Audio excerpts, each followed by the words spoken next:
4 కోట్ల తెలంగాణ ప్రజలకు స్వేచ్ఛనిచ్చే బాధ్యత మాది, పూచి మాది అని ఈ ప్రజలకు చెప్పడం ద్వారా ప్రజల యొక్క ఆమోదం పొంది ప్రజాప్రభుత్వాన్ని ఏర్పాటు చేసి సంవత్సరం పూర్తి చేసుకున్నాం ఈరోజు.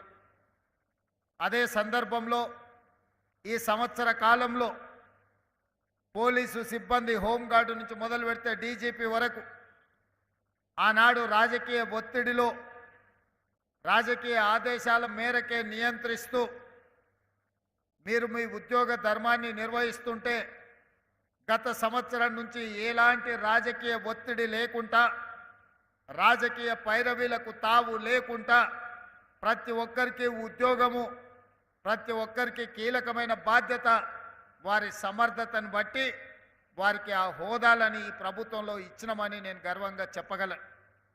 ఉన్నతాధికారుల విషయంలో వాళ్ళకు వచ్చిన అవకాశాలు ప్రభుత్వం క్షుణ్ణంగా పరిశీలించి ఎవరిని ఎక్కడ నియమిస్తే ఈ తెలంగాణ రాష్ట్రంలో పరిపాలన గొప్పగా సాగుతుందో, శాంతి భద్రతలను కాపాడుతామో అన్ని అంచనా వేసుకొని నియామకాలు చేపట్టడం జరిగింది. ఏ అధికారి కూడా తన యొక్క నియామకము టీవీలలో చూసుకోవడమే తప్ప ఎవరికి కూడా ఎలాంటి పైరవీలకు ఆస్కారం లేకుండా ఈ సంవత్సర కాలం పోలీసు సిబ్బంది నియామకాలు జరిగింది అని చెప్పి నేను ఈ సందర్భంగా గొప్పగా చెప్పదలుచుకున్నా. ఇదే కాదు, అధికారంలోకి వచ్చిన వెంబడే ఈ రాష్ట్రంలో శాంతి భద్రతలను కాపాడాలి అనంటే పోలీసు సిబ్బందిని పెంచాలి అన్న ఆలోచనతో మేము అధికారం చేపట్టిన వెంబడే ఎల్బీ స్టేడియంలో దాదాపుగా పోలీస్ శాఖ, అదేవిధంగా ఫైర్ శాఖ, వివిధ శాఖలకు సంబంధించి దాదాపుగా 15,000 మందికి నియామక పత్రాలు అందజేయడం ద్వారా ఈ నిరుద్యోగ యువకుల యొక్క సమస్యను పరిష్కరించడానికి మేము పూర్తి స్థాయిలో ప్రయత్నం చేసినాం.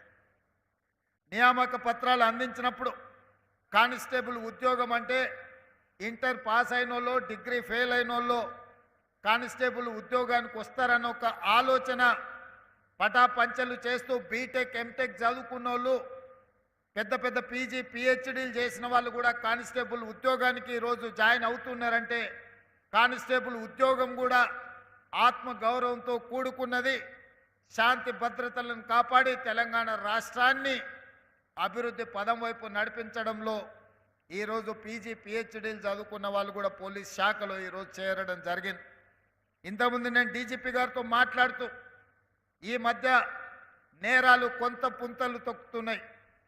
ఒకప్పుడు రేప్, మర్డర్ లాంటి ఆర్థిక నేరాలు లేకపోతే వ్యక్తుల యొక్క హత్యలు చేయడమే ఒకప్పుడు నేరంగా, తీవ్ర నేరంగా మనం పరిగణించే వాళ్ళం. ఈరోజు సమాజంలో వచ్చిన మార్పుల వల్ల నేరాల విధానం మారింది. ఈరోజు సైబర్ క్రైమ్ లాంటి, డ్రగ్స్ లాంటి కొత్త కొత్త నేరాలు, నేరగాళ్ళు ఈ రాష్ట్రంలో, ఈ దేశంలో ఈరోజు కనిపిస్తున్నారు.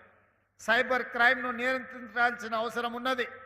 అదేవిధంగా డ్రగ్స్ను నిరోధించాల్సిన అవసరం ఉన్నది.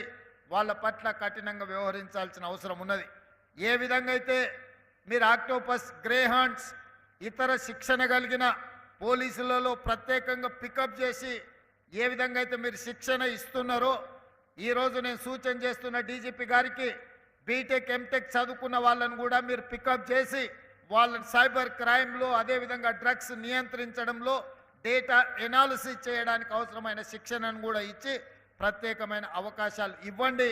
మీరు vigilance and enforcement, CID, prevention of corruption, ఏసీబీలో ఏ విధంగా అయితే ప్రత్యేకంగా శిక్షణ ఇస్తున్నారో రాబోయే రోజుల్లో సైబర్ క్రైమ్ అనేది ఒక తీవ్రమైన నేరంగా, అత్యంత వేగంగా విస్తరిస్తున్న నేరాలు ఈరోజు జరుగుతున్నాయి.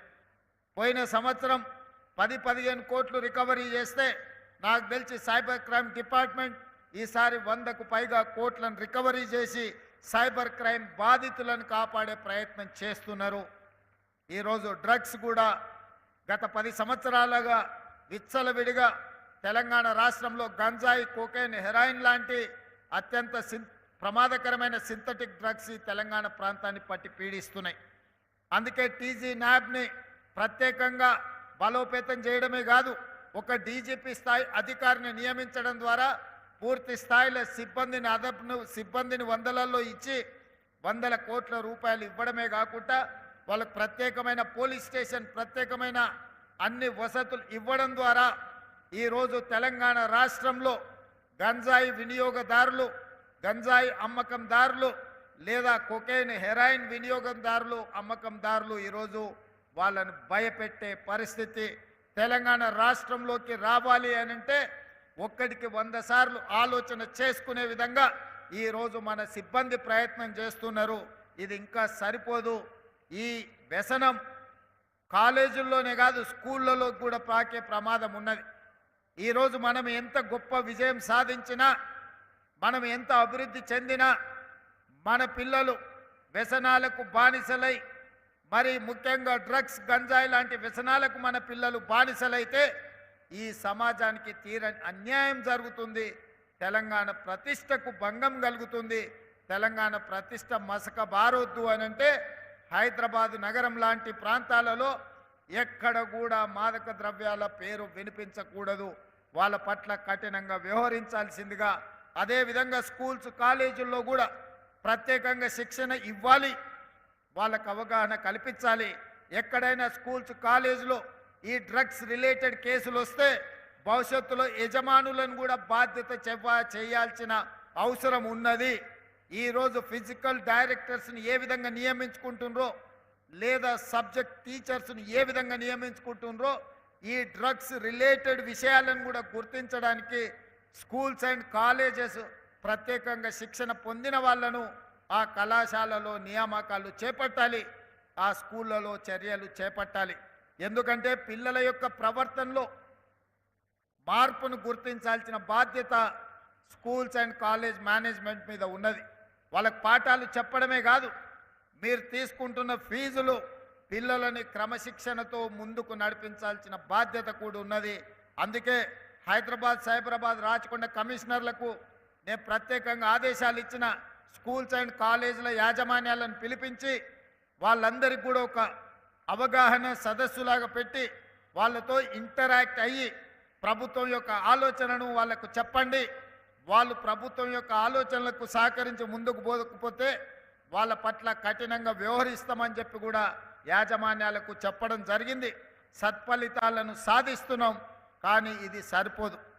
డ్రగ్స్ అండ్ గంజాయి లాంటి కేసుల్లో శిక్ష పడేది చాలా తక్కువగా ఉన్నది, సక్సెస్ రేషియో. దీనికోసం ప్రత్యేకంగా న్యాయ వ్యవస్థను, అదేవిధంగా న్యాయవాదులను, సుశిక్షితులైన ఇన్వెస్టిగేటింగ్ ఆఫీసర్లను మీరు శిక్షణ ఇవ్వాల్సిన అవసరం ఉన్నది. ఎందుకంటే 4-5 సంవత్సరాల తర్వాత మీరు నమోదు చేస్తున్న కేసులు వీగిపోతున్నాయి. న్యాయస్థానాలలో శిక్ష విధించే విధంగా చర్యలు చేపట్టడంలో కొంత వెనుకబడుతున్నాం. కాబట్టి అందుకే అధికారులతో మాట్లాడిన నేను తర్వాత సమీక్ష చేస్తా, చీఫ్ సెక్రటరీ, ఉన్నతాధికారులతో. వీటి కోసం ఏదైనా స్పెషల్ కోర్ట్స్ పెట్టడం ద్వారా, ప్రత్యేకమైన కోర్టులను పెట్టి వితిన్ 6 monthsలోనే ఈ డ్రగ్స్ అండ్ రిలేటెడ్ కేసులన్నిటిని కూడా, సైబర్ క్రైమ్ కేసులను కూడా చాలా ఫాస్ట్ ట్రాక్ కోర్టులో పెట్టి వాటిని పరిష్కరించడానికి అవసరమైన చర్యలు కూడా ఈరోజు చేపట్టాలనుకుంటున్నాం. అదేవిధంగా ఈ నగరాన్ని కాపాడుకోవాలి అంటే ఈ నగరంలో ఉండే చెరువులు, కుంటలను, నాలలను కాపాడుకోవాలి. ప్రభుత్వ భూములు కబ్జా కాకుండా చూడాలి, పార్కులను కబ్జా చేయకుండా కాపాడాలి. అదేవిధంగా అత్యంత తీవ్రమైన సమస్య ఈరోజు నగరాన్ని పట్టి పీడిస్తున్నది కాలుష్యము, 2 ట్రాఫిక్. ఈ రెండింటిని పరిష్కరించవలసిన బాధ్యత, ట్రాఫిక్ను నియంత్రించి ట్రాఫిక్ జాములు లేకుండా చూడాలి అనంటే పోలీస్ సిబ్బంది తమ పూర్తి సమయాన్ని ట్రాఫిక్ మీద కేటాయించాల్సిన అవసరం ఉన్నది. అందుకే ఈరోజు ట్రాఫిక్ నియంత్రించడంలో, ట్రాఫిక్ సిగ్నల్స్లో నేను ఎప్పుడు ఎమ్మెల్యేగా ఉన్నప్పుడు, ఎమ్మెల్సీగా ఉన్నప్పుడు, ఎంపీగా ఉన్నప్పుడు, ఎప్పుడైనా నేను ప్రయాణం చేస్తున్నప్పుడు ట్రాఫిక్ సిగ్నల్స్ దగ్గర ట్రాన్స్జెండర్లు అడుక్కునే వాళ్ళని నేను చూసిన. సమాజము వాళ్ళ పట్ల నిర్లక్ష్యంగా వ్యవహరించడం, వాళ్ళ పట్ల మానవీయ కోణంలో ప్రభుత్వాలు ఆలోచించకపోవడం వల్ల విధిలేని పరిస్థితుల్లో సమాజ నిర్లక్ష్యానికి గురైన ట్రాన్స్జెండర్లు అడుక్కునే వృత్తిని వాళ్ళు చేపడుతున్నారు. అందుకే ట్రాఫిక్ సిగ్నల్స్ దగ్గర వాళ్ళు ఉంటున్నారు. కాకపోతే వాళ్ళకు ఒక షార్ప్ సెన్స్ ఉంది, ఎప్పుడు సిగ్నల్ మారుతుంది, ఎప్పుడు ట్రాఫిక్ ముందుకెళ్తుంది, ఎప్పుడు ట్రాఫిక్ ఆగుతుందో శిక్షణ పొందిన వాళ్ళకంటే కూడా వాళ్ళు వేగంగా గుర్తుపడుతుంటారు.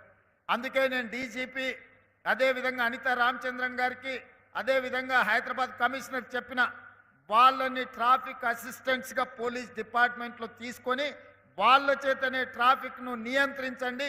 నెలవారీగా వాళ్ళకి జీత భత్యాలు ఇస్తే వాళ్ళు ఆత్మ గౌరవంతో బ్రతకడమే కాకుండా పోలీస్ వ్యవస్థను బలోపేతం చేయడానికి ఈ ట్రాన్స్జెండర్స్ ఉపయోగపడతారని ఈరోజు సమాజ నిర్లక్ష్యానికి గురైన ట్రాన్స్జెండర్స్ని జనజీవన స్రవంతిలోకి తీసుకురావాలన్న ఆలోచన ఈ రాష్ట్ర ప్రభుత్వం చేసింది. ఈరోజు 47 మందినో 50 మందినో నియామక పత్రాలు ఇచ్చారు. భవిష్యత్తులో ఇంకా వాళ్ళకి అవకాశాలు పెంచుతాం, వాళ్ళకి శిక్షణ ఇస్తాం, వాళ్ళకు ఒక మంచి భవిష్యత్తుని ఇస్తాం. ప్రభుత్వం కట్టే ఇందిరమ్మ ఇండ్లు, ఇప్పుడు అందుబాటులో ఉన్న డబుల్ బెడ్రూమ్ ఇండ్లు కూడా ట్రాన్స్జెండర్స్కి ఇవ్వడానికి రాష్ట్ర ప్రభుత్వానికి వెనక్కి పోదు. వాళ్ళందరినీ నేను సమాజం, మీ కుటుంబం మీ పట్ల వ్యవహరిస్తున్న తీరుకు మీరు బాధపడవలసిన అవసరం లేదు. ఈ ప్రభుత్వం మిమ్మల్ని ఆదుకోవడానికి సిద్ధంగా ఉన్నది. ఈ అవకాశాలను మీరు ఉపయోగించుకోండి. మీరు దరఖాస్తులు పెట్టుకోండి, క్రమశిక్షణతో మెలగండి. ఈ ప్రభుత్వం ఏ బాధ్యత మీకు అప్పచెప్తుందో బాధ్యతాయుతంగా వ్యవహరించండి.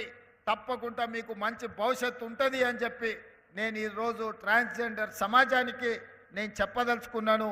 ఈ ప్రభుత్వం తప్పకుండా మిమ్మల్ని ఆదుకునే ప్రయత్నం చేస్తుంది. ఎవరు కూడా ఎలాంటి వివక్షకు లోను కావాల్సిన అవసరం లేదు. అదేవిధంగా ఇప్పటి దగ్గర గ్రేహాండ్స్ శిక్షణ చూసినాం. టెర్రరిస్టులను వాళ్ళు ఎదుర్కొనే విధానాన్ని, వాళ్ళ శిక్షణను మళ్ళీ ముందు ప్రదర్శించారు. కానీ అత్యంత ప్రమాదకరమైన తీవ్రవాదులతో వాళ్ళు పోరాడేటప్పుడు వాళ్ళు ప్రాణాలు కోల్పోతే వాళ్ళ కుటుంబాలు అనాథలయ్యే అవకాశం ఉంది. కోల్పోయిన ప్రాణాలను మనం తెచ్చి ఇవ్వలేకపోవచ్చు, కానీ ఆ కుటుంబాలను ఆదుకోవాలన్న ఆలోచనతోటి ఎవరైనా ఐపీఎస్ అధికారులు ఇలాంటి ప్రమాదాలలో చనిపోతే 2 కోట్ల రూపాయల నష్టపరిహారం ఇవ్వాలి అని ఆ కుటుంబాలను ఆదుకోవాలని మన ప్రభుత్వం నిర్ణయం తీసుకున్నది.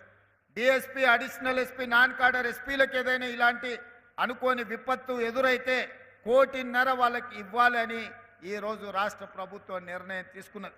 ఆ కింది అధికారులకు 1,25,00,000, ఆ కింది అధికారులకు 1 కోటి రూపాయలు నష్టపరిహారం ఇవ్వాలి అని, వాళ్ళ కుటుంబాలకు ప్రభుత్వం తరఫున అర్హత కలిగిన ఉద్యోగం ఇవ్వాలి అని చెప్పి ఈరోజు మన ప్రభుత్వం సమూలమైన మార్పులు తీసుకొచ్చి పోలీసు కుటుంబాలను సొంత కుటుంబాలుగా భావించి ఈరోజు ఈ అన్ని నిర్ణయాలు తీసుకున్నాం. ఇది పోలీస్ సిబ్బందే కాదు, ఈరోజు పోలీసులతో సమానంగా అవసరమైతే అంతకంటే ఎక్కువగా పనిచేస్తున్న వాళ్ళు హోంగార్డ్స్ కూడా పోలీసులతో పోటీపడి అంతకంటే ఎక్కువ సమయంతో వాళ్ళు పనిచేస్తున్నారు. దాదాపుగా 14,000 మంది హోంగార్డ్స్ ఉన్నారు. వాళ్ళు ధర్నా చేసినప్పుడు, దీక్ష చేసినప్పుడు చాలా సందర్భాలలో నేను వెళ్ళి వాళ్ళని కలవడం జరిగింది. వాళ్ళ తరఫున మాట్లాడే సంఘాలు ఉన్నాయో లేవో తెలియదు, కానీ ఈరోజు home guards raising day, December 6th home guards raising day.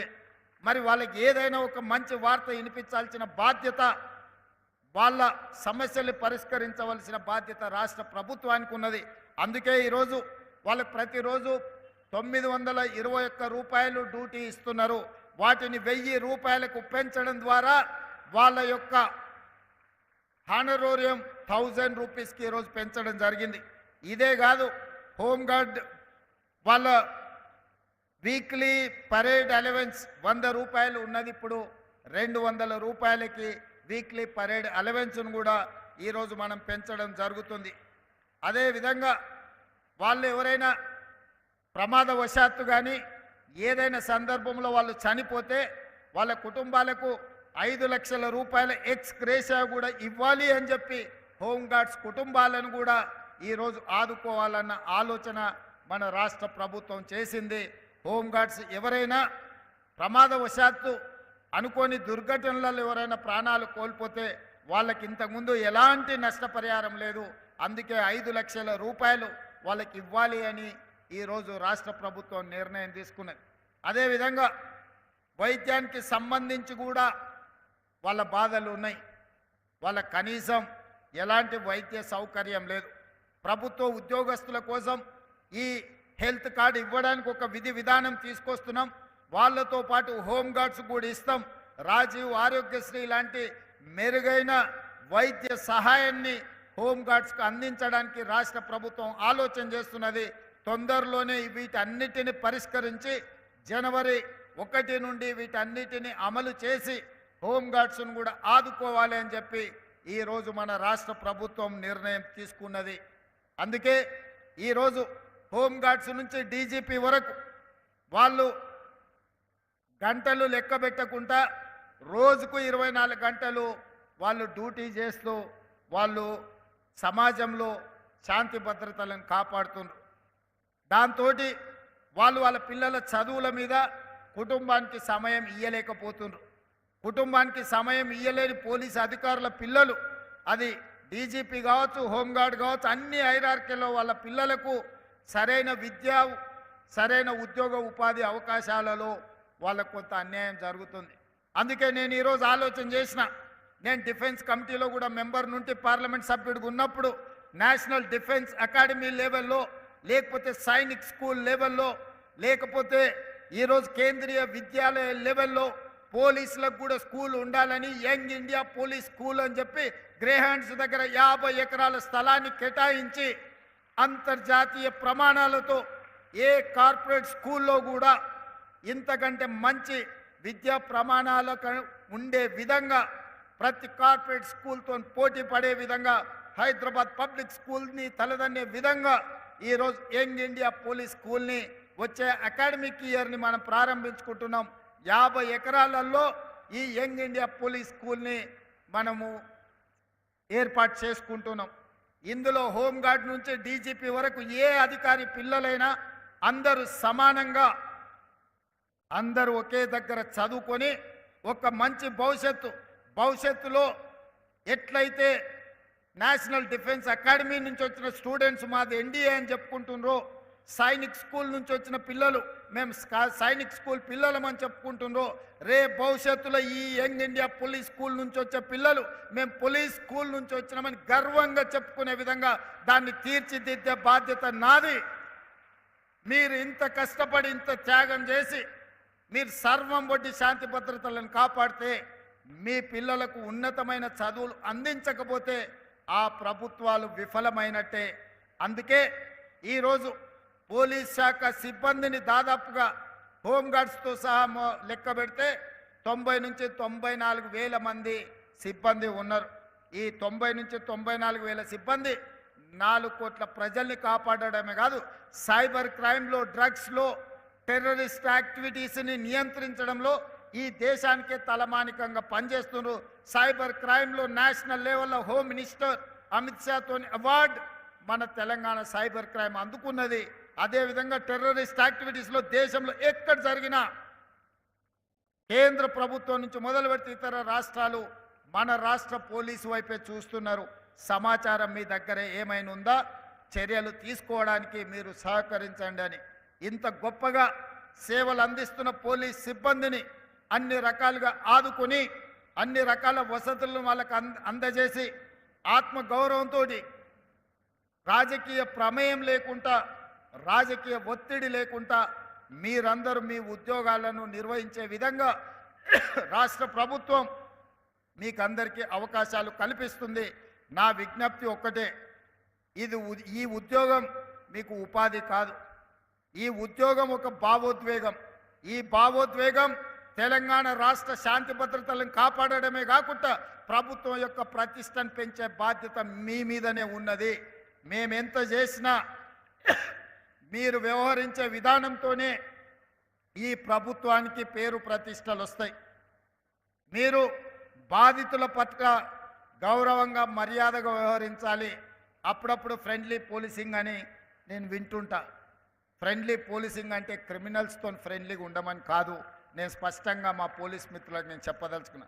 Friendly policing అనే పదం బాధితులకు, అన్యాయం జరిగిన వాళ్ళు పోలీస్ స్టేషన్కి వచ్చినప్పుడు వాళ్ళని కూర్చోబెట్టి వాళ్ళ ఫిర్యాదు ఏందో కనుక్కొని ఆ ఫిర్యాదును పరిష్కరించి వాళ్ళకి న్యాయం చేసే విధంగా ఫ్రెండ్లీ పోలీసింగ్ ఉండాలి తప్ప కబ్జాలు పెట్టుకున్న వాళ్ళకో, హత్యలు చేసిన వాళ్ళకో, లేకపోతే ఆర్థిక నేరగాళ్లతో ఫ్రెండ్లీగా ఉండమని కాదు. అందుకే ఫ్రెండ్లీ పోలీసింగ్ అనే దాన్ని రీడిఫైన్ చేసుకోండి. పోలీస్ అంటే నేరగాడు భయపడి తీరవలసిందే. పోలీస్ పేరు వినిపిస్తే కబ్జాకోరైనా, డ్రగ్స్ వాడేవాడైనా, లేకపోతే చెరువులను, కుంటలను, నాలాలను ఆక్రమించుకునే వాడైనా, లేకపోతే నేరాలు చేయాలన్న ఆలోచన ఉన్నవాడు పోలీస్ పేరు చెప్తే భయపడాలి. వాళ్ళను భయపెట్టండి. బాధితుల పట్ల ఫ్రెండ్లీగా ఉండండి. అప్పుడే నిజమైన పోలీస్ వ్యవస్థకు గౌరవం పెరుగుతుంది. సమాజంలో అత్యధికంగా కష్టపడేది పోలీసు వాళ్ళే, కానీ అత్యధికంగా విమర్శలు ఎదుర్కొనేది కూడా పోలీసు వాళ్ళే. ఇది అందరు పోలీసుల వల్ల రావడం లేదు. కొద్దిమంది పోలీసుల వ్యవహారం అంత పోలీస్ వ్యవస్థకే చెడ్డ పేరు తెచ్చే విధంగా, విమర్శల్ని ఎదుర్కొనే విధంగా పరిస్థితులు ఉంటున్నాయి. కాబట్టి ఈ ప్రభుత్వంలో మీకు స్వేచ్ఛ ఉంటుంది. ఈ స్వేచ్ఛ ప్రజాస్వామ్యాన్ని కాపాడడమే కాదు, ప్రజలకు అందుబాటులో ఉండి బాధితులను ఆదుకునే విధంగా ఈ స్వేచ్ఛ మీకు ఉంటుంది. నేరగాళ్ల పట్ల కఠినంగా వ్యవహరించండి. కొంతమంది డాపు దర్పం ప్రదర్శించడానికి పోలీస్ స్టేషన్లకు వచ్చి హడావిడియో చేస్తే చక్కగా తీసి బొక్కలేయండి అని నేను చెప్పదలుచుకున్నా. పోలీస్ స్టేషన్కి వచ్చిన వాళ్ళు పోలీసుల పట్ల మొదట మర్యాదగా వ్యవహరించాలి. పోలీసులు వాళ్ళ పట్ల మర్యాదగా వ్యవహరించడం ఎంత ముఖ్యమో, పోలీస్ స్టేషన్కి వచ్చిన ప్రజాప్రతినిధి ఎవరైనా సరే పోలీసుల పట్ల కూడా మర్యాదగా వ్యవహరించాల్సిన అవసరం ఉన్నది. వాళ్ళు అమర్యాదగా వ్యవహరిస్తే మీరు మర్యాదగా ఉండడం వల్ల అది చేతగాంతనంగా కొన్నిసార్లు సమాజానికి సందేశం ఇచ్చిన వాళ్ళం అవుతాము. కాబట్టి ఈ విషయంలో మీకు స్పష్టత ఉండాలి. ఈ వేదిక మీద నుంచి పోలీస్ శాఖ సిబ్బందికి టాప్ టు బాటం నేను ఇచ్చే ఇన్స్ట్రక్షన్ ఒక్కటే. బీయింగ్ అనే chief minister as well home మినిస్టర్గా నేను మీకు ఇస్తున్న ఆదేశం ఒక్కటే. పేదల పట్ల, సామాన్యుల పట్ల, బాధితుల పట్ల మీరు సానుభూతితో ఉండండి. వాళ్ళ సమస్యల్ని పరిష్కరించండి. నేరగాళ్ళు ఎంత వారైనా సరే, వాళ్ళ రాజకీయ నాయకులా, అధికారులా, లేకపోతే ఇంకెవరా, ఎవరిని చూడాల్సిన అవసరం లేదు. వాళ్ళ హోదా నేరగాడికి అప్లై అవ్వదు. ప్రోటోకాల్స్ కూడా నేరగాళ్ళకి అప్లై అవ్వవు. ప్రోటోకాల్ అనేది ప్రోటోకాల్ విధానం ఉంటుంది. అప్పుడు మాత్రమే ప్రోటోకాల్ పాటిస్తాము. నేరగాళ్లకు ప్రోటోకాల్స్ పాటించడం మొదలు పెడితే మీరు మీ ఉద్యోగాలను చెయ్యలేరు. అలాంటి వారి పట్ల స్పష్టంగా వ్యవహరించండి. విధి విధానాలను పాటించండి. మీ డిపార్ట్మెంట్ సమస్యలు ఏ హోదాలో ఉన్నా మీ సమస్యలు మీ ఉన్నతాధికారుల దృష్టికి తీసుకెళ్ళండి. యూనిఫామ్డ్ ఫోర్స్ అంటే క్రమశిక్షణతో మెలిగే ఫోర్స్. క్రమశిక్షణతో ఉండాల్సిన ఫోర్సే క్రమశిక్షణకు విరుద్ధంగా వాళ్ళు కొన్ని కార్యక్రమాలు తీసుకుంటే డిపార్ట్మెంట్కు చెడ్డ పేరు రావడమే కాకుండా వాళ్ళ సమస్యలను పరిష్కరించాలంటే కూడా జటిలమైపోతుంది. ఏ లెవెల్ పోలీస్ సిబ్బంది అయినా మీ సమస్యల్ని మీ ఉన్నతాధికారుల దృష్టికి తీసుకెళ్ళండి. ఉన్నతాధికారుల దృష్టిలో తీసుకెళ్లిన పరిష్కారం కానీ ఉంటే మా ఉప ముఖ్యమంత్రి గారు ఉన్నారు, మీరు ఎప్పుడైనా వెళ్ళి వారికి విజ్ఞప్తి చేయొచ్చు. వారి పైన కూడా ఇంకేదైనా సమస్య ఉంటే నేను సిద్ధంగా ఉన్నా. ఎప్పుడైనా మీ సమస్యలు వింటాను, మిమ్మల్ని కలుస్తాను. ఏదున్నా నా దృష్టికి తీసుకురండి. తెలంగాణలో ఉండే పోలీసులు సమస్యల్లో ఉండకూడదు. ఎందుకంటే సమస్యలతో వచ్చే ప్రజల యొక్క సమస్యలు పరిష్కరించే మీరు సమస్యల్లో ఉంటే సమాజానికే నష్టం జరుగుతుంది. మీ సమస్యల్ని పరిష్కరించే బాధ్యత నేను